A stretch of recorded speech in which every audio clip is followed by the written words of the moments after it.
right, here we go. Chapter 6 of A Long Walk to Water. Southern Sudan, 2008. Naya's family had been coming to the lake camp for generations, and Naya herself had been there every year since she was born.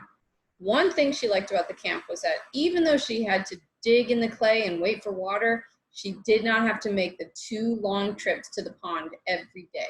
But this year, she realized for the first time that her mother hated the camp. They had no house and had to sleep in a makeshift shelter. They could not bring most of their things, so they had to make do with whatever was at hand. And for much of each day, they had to dig for water.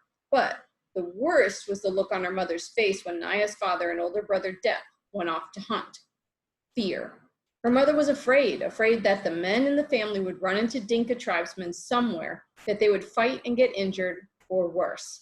They had been lucky all these years. No one from Naya's family had been hurt or killed by Dinka, but she knew other families in the village who had lost loved ones in this way.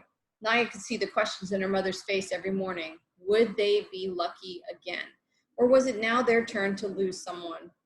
Southern Sudan, 1985. Salva's mouth closed and opened again as if it were a fish.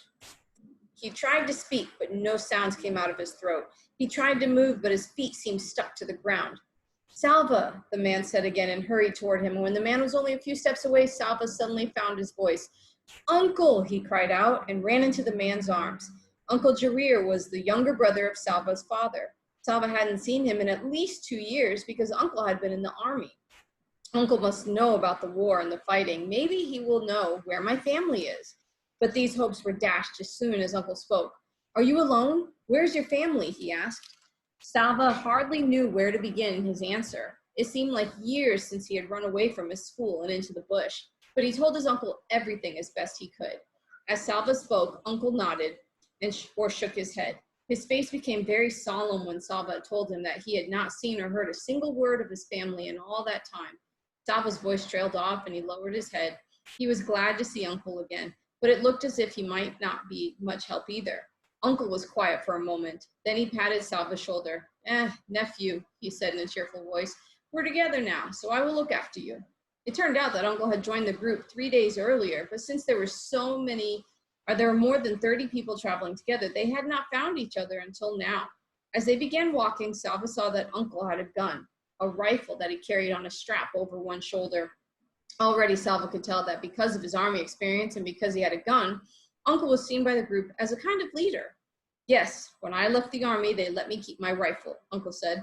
So I am going to shoot us a fine meal as soon as we come across anything worth eating. Uncle was true to his word. That very day, he shot a young antelope, the kind called a topi. Salva could hardly wait for it to be skinned and butchered and roasted, and as the smoky, meaty aroma filled the air, he had to keep swallowing the saliva that filled his mouth. Uncle laughed as he watched Salva gobble down his first piece of the meat. Salva, you have teeth. You are supposed to use them when you eat.